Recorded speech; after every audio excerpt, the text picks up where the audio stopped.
Magandang hapon, Malacanang Press Corps. Welcome sa press conference ng National Task Force to End Local Communist Armed Conflict.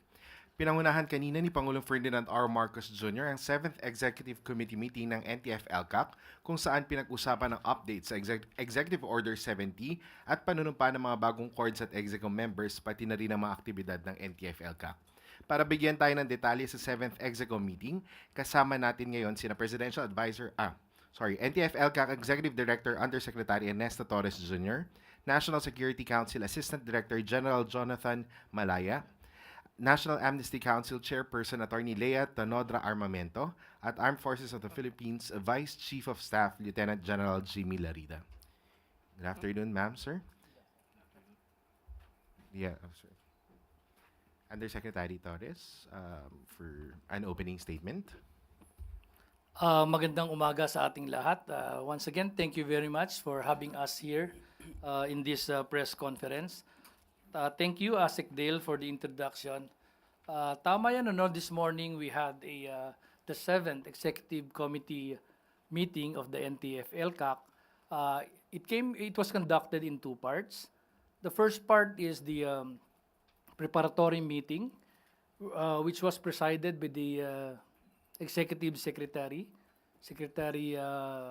Bersamin, Lucas Bersamin, in order to discuss the agenda items so that there'll be there's already a consensus when the President arrives for the meeting proper.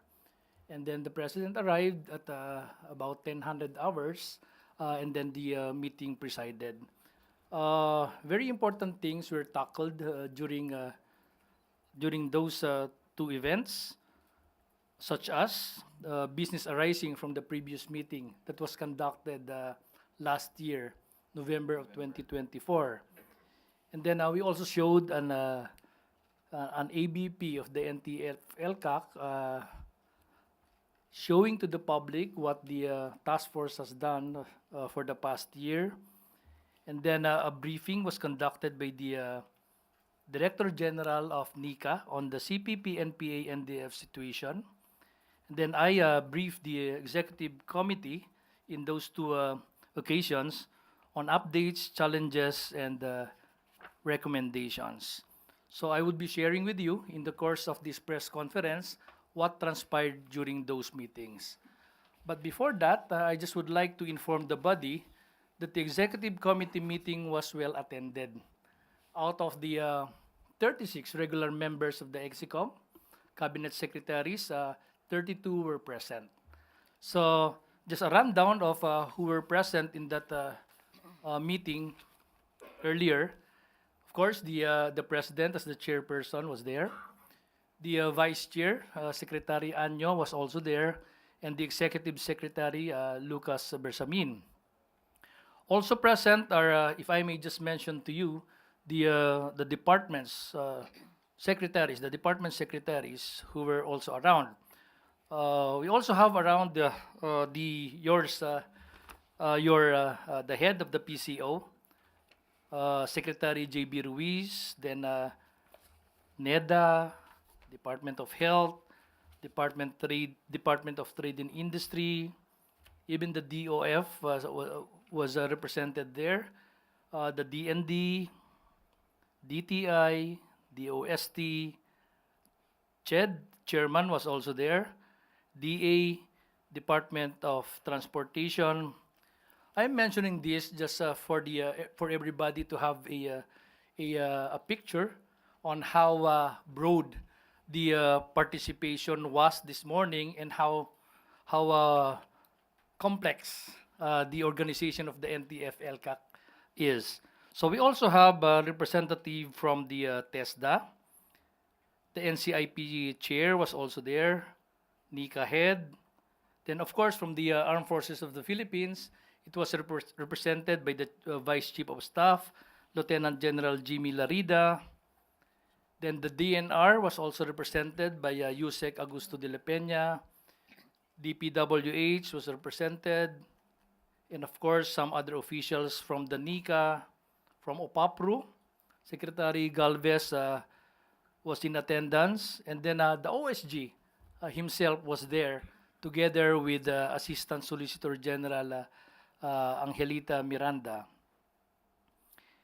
Also present, of course, is the head of the Stratcom cluster of the NTF-ELCAC, Assistant Director General Jonathan Malaya of the National Security Council, and from the DA, represented by Secretary James Layug. Also present are commissioners from the National Amnesty Commission in the person of Attorney Jamar Colayan, and the newly designated Commissioner for Luzon of the National Amnesty Commission, Attorney Serme Ayuyao. And then the Department of Human Settlement and Urban Development was also represented by its secretary. So from that meeting, and with the attendance of these distinguished officials, honorable secretaries, which composes the NTF-ELCAC and the heads of the national clusters, 12 different clusters of the NTF-ELCAC, we were able to discuss a lot of things this morning. And these items, we would be ready to share with you in the course of our press conference. Muli, Asik Dale, maraming salamat po. Thank you, Yusek. We're now opening the floor to questions to our panelists. Another statement from ADG Malaya. Yes. Magandang umaga po sa inyong lahat. Good afternoon. Good afternoon to the members of the media, the Malacanang Press Corps. In response to the calls of Gabriela Party List Congresswoman Arlene Brosas asking the President to abolish the NTF-ELCAC, I am sorry to relay the bad news to them that the President made it clear today that he will never abolish the NTF-ELCAC. The President, as chairman of the NTF-ELCAC himself, recognizes the success of the task force in decimating the terroristic activities of the CPP, NP, NTF. And if I may quote the President this morning, I'm encouraged by the reports. Our efforts are bearing fruit. We have to continue. It has been successful, and we need to continue to invest in its success. End of quote. So I don't think we will have a more clearer answer than that from the President. Let me put on the record that it was the NTF-ELCAC that dealt a heavy blow to the CPP, NP, NDF. That is why the NPA now is at its lowest point in its more than 50 years of reign of terror in the countryside. The facts speak for themselves, and later on, the Vice Chief of Staff may perhaps give a more comprehensive report. There is now only one remaining weekend guerrilla front in the province of Camarines Sur. Wala na pong ibang active guerrilla front, weekend na lang, at nasa Camarines Sur. Ang nakakalungkot, taga dun pa ako.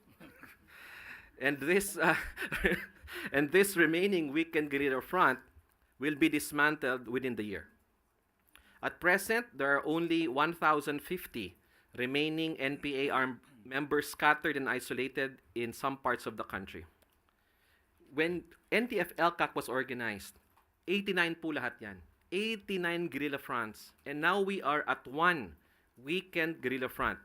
That is equivalent to a 98.88% accomplishment rate from the original target. And why has the CPP-NPA significantly declined? It is due to various reasons. One, its leadership losses.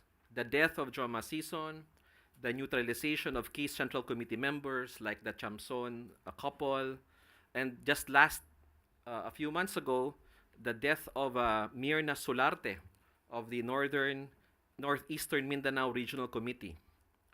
Focused military and police operations that has led to the dismantling of almost all guerrilla fronts, socio-economic investments through the Barangay Development Program, and of course, sustained localized peace engagements.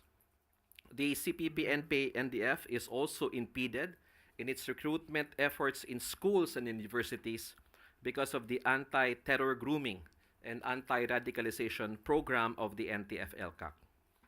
With the loss of their mass base, the CPP-NPA is no longer able to impose their revolutionary taxation, nor are they able to impose their permit to win or permit to campaign rules as in the past election. Di po ba?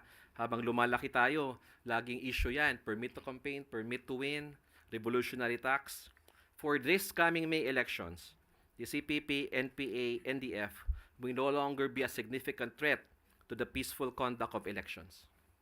Nonetheless, with the launch of the New People's Army of its third rectification movement, the CPP-NPA seeks to rebuild and reclaim its lost mass base, but their efforts are hindered by the NTF-ELCAC, focused military and police operations, legal and financial restrictions, socio-economic projects like the Barangay Development Program and our Amnesty Program, which I understand will be explained to us in detail by the National Amnesty Commission. This is the reason why Congressman Brosas and other leftist members of Congress are calling for the abolition of the NTF-ELCAC. The NTF-ELCAC is the instrument that will finally deal a death blow to communist insurgency in the country. Under President Bongbong Marcos, the NTF-ELCAC has been an instrument of peace and order, allowing the surrender in 2024 alone of 5,558 surrenderies. Ano po ang breakdown ng 5,558 na yan? Ang regular NPA dyan, 2,033, Militia ng Bayan, 732, Underground Mass Organizations, 856, SPL or Samahan sa Partido sa Lokal, 165, Mass Supporters, 1,772. Lahat po itong 5,000 ito, or 5,558, were provided e-clip assistance by the NTF-ELCAC. Therefore, we thank the President for his 100 support to the NTF-ELCAC, and we commit to his directive to continue our efforts to finally end communist armed conflict in this country within his term. Maraming salamat po. Thank you, ADG Malaya. Chairperson Armamento, would you want to add more? The National Amnesty Commission, insofar as the CPP, NPA, NDF is concerned, we have a total of 1,577 applicants out of the 2,233 combatants.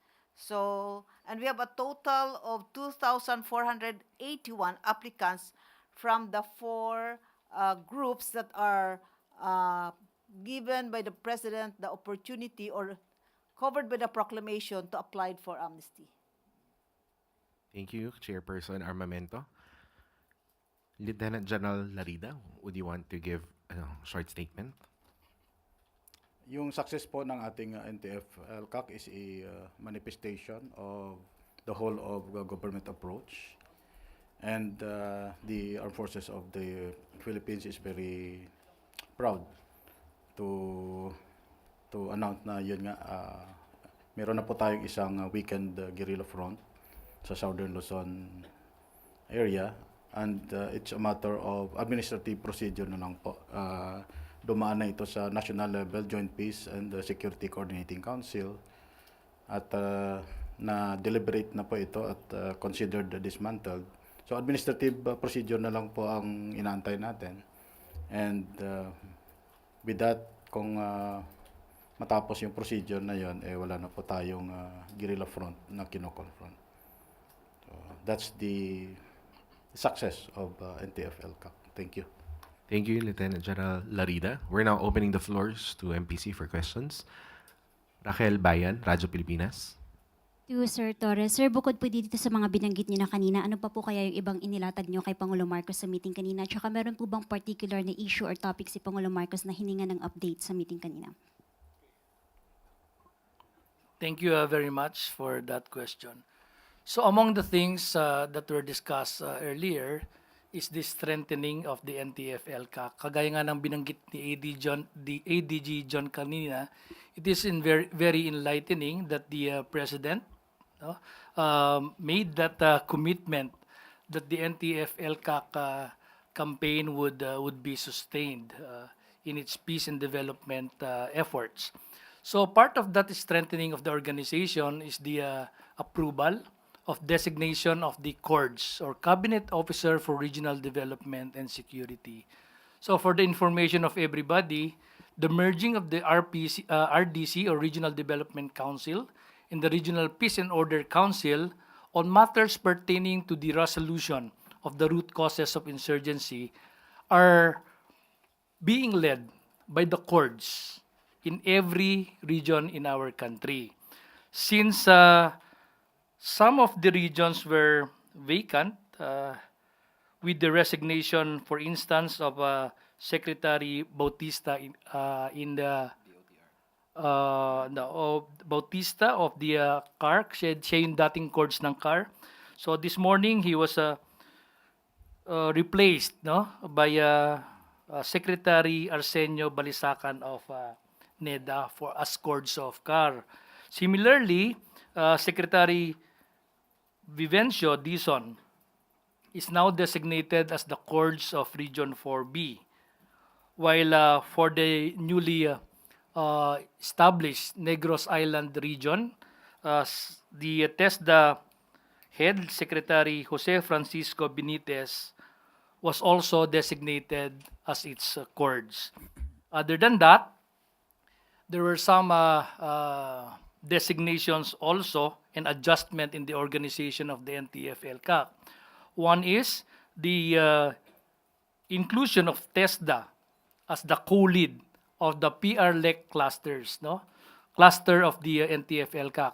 By the way, there are 12 different clusters under the organization of the NTF-ELCAC with 17 Joint Regional Task Forces ELCAC all over the country.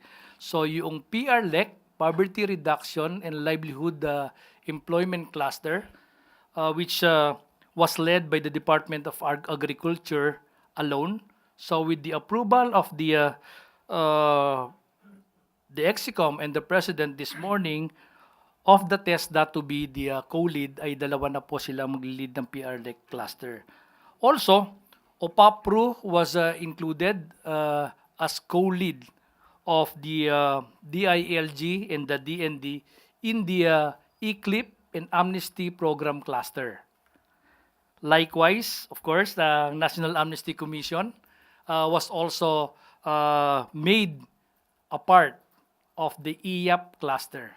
Again, it's the ECLIP and Amnesty Program cluster, one of the 12 clusters of the NTF-ELCAC. And also, the Department of Migrant Workers was made a member in 5 different clusters, namely International Engagement Cluster, Basic Services Cluster, and then the SUCBEM Cluster, or Sectoral Unification, Capacity Building, and Employment Cluster. Stratcom Cluster.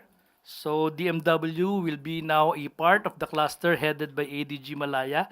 And the 5th cluster wherein DMW was made a member of is the PR-LEC cluster, Poverty Reduction and Livelihood Employment Cluster. So other items that were discussed, of course, are pertains to the sustainment of the Barangay Development Program and the NAP-UPD.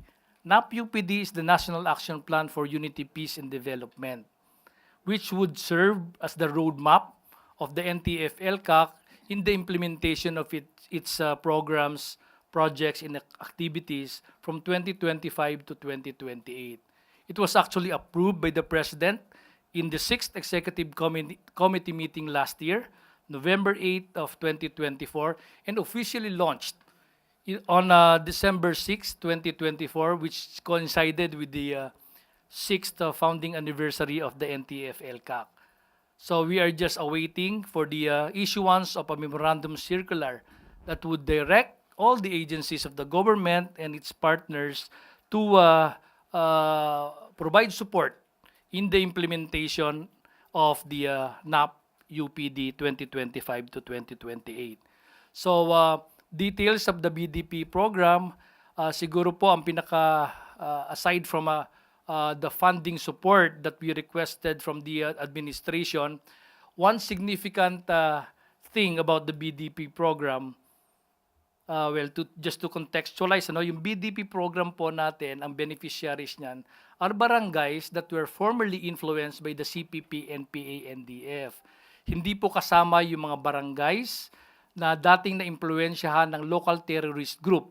Meaning, yung mga Abu Sayyaf group, Dawla Islamiyah, pati BIFF. But this morning, it was recommended by the Executive Committee to the President for the inclusion of such barangays that were cleared by our security forces from the local terrorist group. And there are 280 of those. So it was the decision of the Executive Committee this morning to include those 280 barangays that were previously influenced by those local terrorist groups that I've mentioned, now cleared by them, and then pwede na pong ipasok sa BDP program. So, provinces and the ACT which have these barangays are Zamboanga City, Sulu, Lanao del Sur, Maguindanao del Sur, and what's the other one? And the last one is Basilan. So yung pong 5 lugar na yon ay pwede na mag-benefit starting with 2026, yung mga RCSP natin or Retooled Community Support Program, and then BDP starting 2027.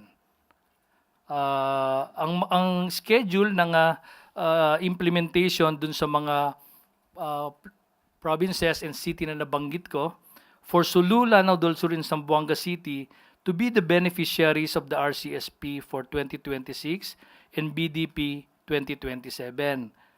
Whereas for provinces of Basilan and Maguindanao del Sur to be beneficiaries of RCSP 2027 and BDP 2028. So for the regular BDP barangay development programs natin, we are happy to note from the President himself that he would sustain the implementation of the barangay development program because this is our commitment to those barangays that were formerly influenced by the CPP, NPA, and NDF. So as we speak now, we are serving 4,830 barangays from 2021 to 2025. But then we still have to serve more than 3,000 barangays up to 2028. So schemes and funding efforts, funding on how to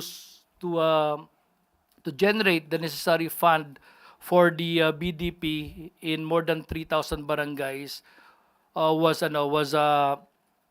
discussed a while ago, and there is that commitment from the government to complete the implementation of the BDP barangays on or before the end of this term of this administration. So there are other things because there are a lot of items actually that were discussed this morning, but I'll kasi yung tanong naman ni Ma'am kanina is about those lang yung BDP and how we strengthen the NTF-ELCAC. Maybe later on, some of the topics that were discussed, actually a lot of the topics discussed are related to the function of the National Amnesty Commission, and then special mga farm-to-market roads that yung funding ay na-approve din po kanina. I can discuss that in detail the next round na lang siguro. Maraming salamat po. Pero sir, how much budget po kaya yung kakailanganin natin para sa inclusion ng 280 barangays by 2026? I-rectify ko lang, you're referring to the LTG barangays, no? So for Sulu, Lanao del Sur, and Zamboanga City, yung RCSP lang muna. This is a multi-agency team that goes to the community that were cleared from any terrorist group, no? They determine the needs of that community. Then saka po papasok ang BDP after RCSP. Now, dun sa scheme na present natin kay Pangulo kanina, it would entail an addition of 73 million pesos per year starting 2026 for the RCSP. And then, dun sa BDP barangay, ang ating program kasi is if that's 280 barangay, so yearly we've been proposing 10 million pesos per barangay eh. So if we will multiply the 280 barangays by 10 million, that will be 2.8 billion pesos for the 280 barangays. On the assumption that of course the recommendation for the funding of 10 million per barangay would be approved, no? And related to that, because this year we were informed that the proposal for the BDP to be funded with 10 million per barangay, kasi for 2025 we have 780 barangays, no? Well, we were not able to as we speak now, no, ang na-approve na funding doon ay 2.5 million instead of 10 million per barangay. But there is an instruction coming from the president to the DBM. DOF was also there this morning to find ways to recover a portion or the whole of this last amount for the implementation of BDP 2025. So there is that expressed commitment from this administration by our president to continue supporting the BDP program because, as he mentioned a while ago, this is our commitment to the Filipino people, especially in the geographically isolated and disadvantaged areas. So I hope I was able to sufficiently answer your question. Maraming salamat po. Pia Gutierrez, ABS-CBN. ADG Malaya, you were mentioning Gabriela a while ago. Just now, the Gabriela Women's Party filed a complaint in the COMELEC against the NTF-ELCAC.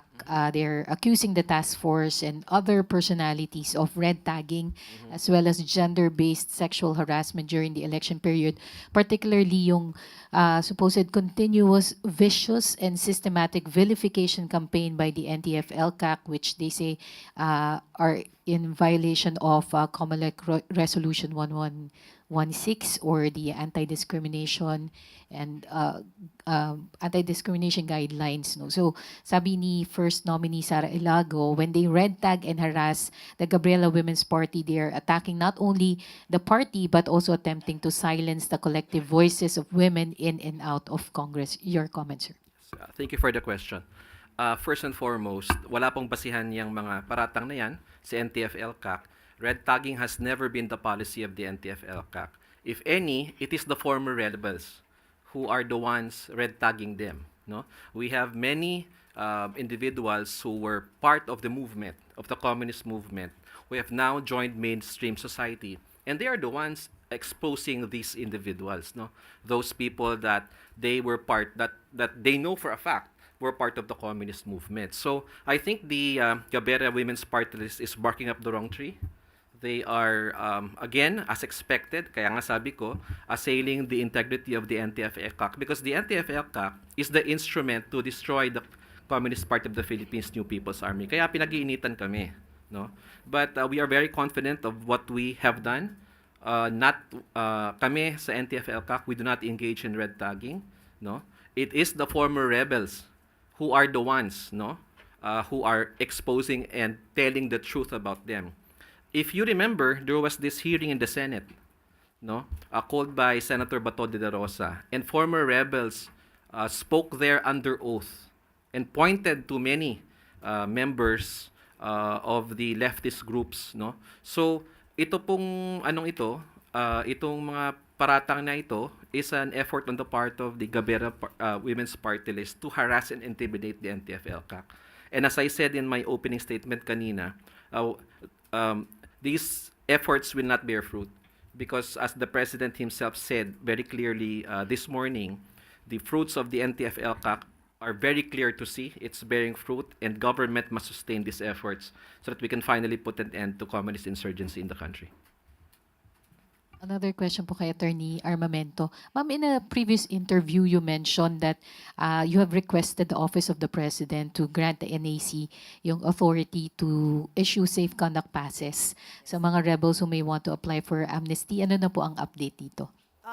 Kanina po, this was also taken up kanina sa meeting and it was directed by the President na i-fast track na ito kasi the complete staff work was already done.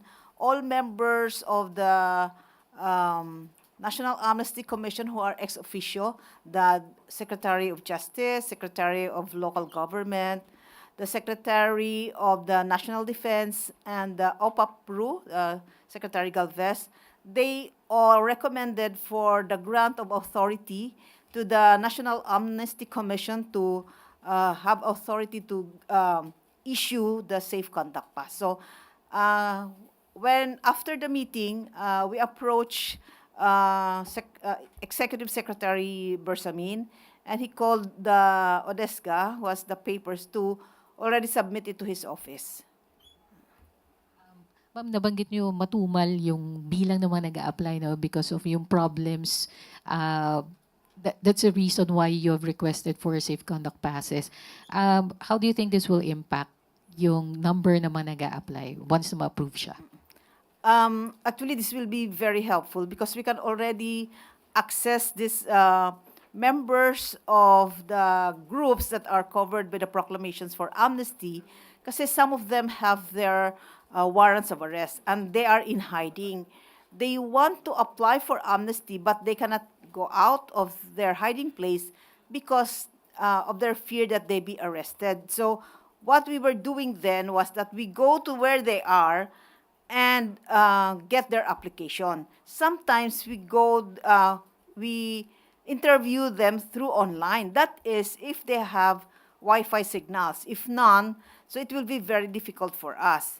At yung sinasabi namin na matumal, sa awa ng Diyos, marami na bumilis po ang aming application ngayon because what we do is we go to the communities with the help of the OPAPRU, AFP, and PNP. So they set up what they call the one-stop shop, wherein we bring there our people with all their services, and we accept their applications. And then the Public Attorney's Office is also assisting us and the Prosecutor's Office to administer oath to these applicants. So like we had in Basilan, this was sponsored by the OPAPRU.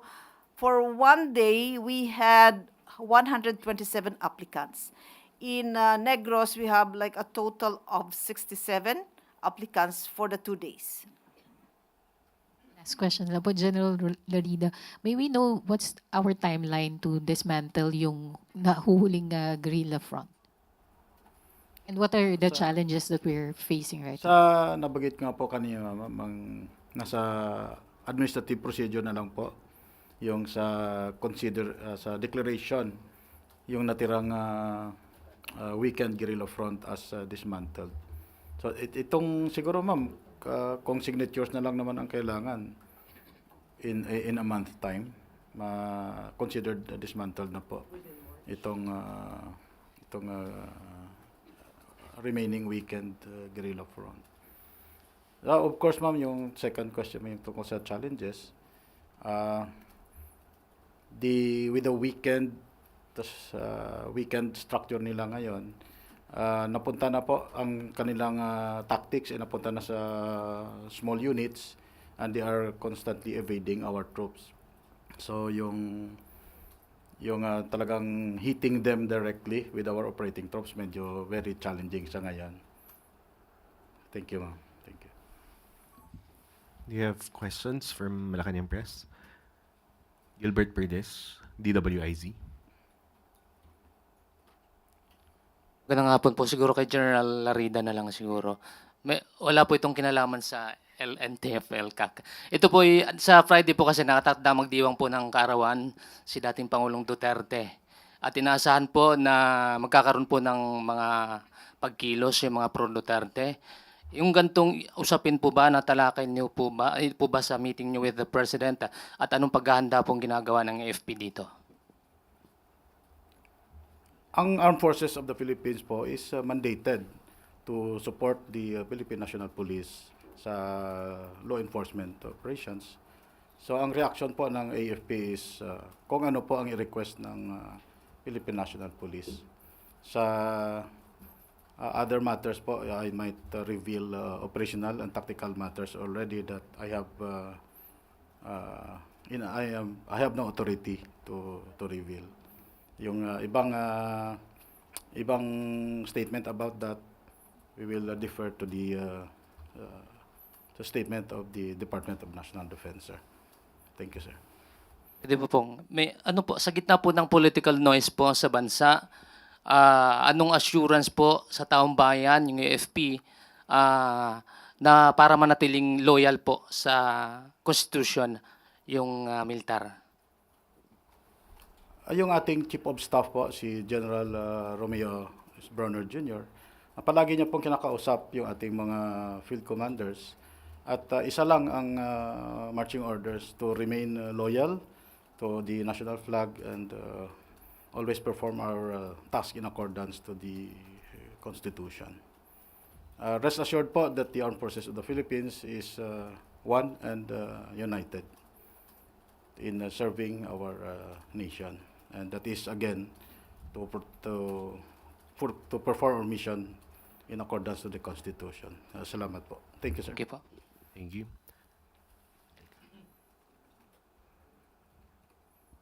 Do you have more questions to the members of the NTF-ELCAC?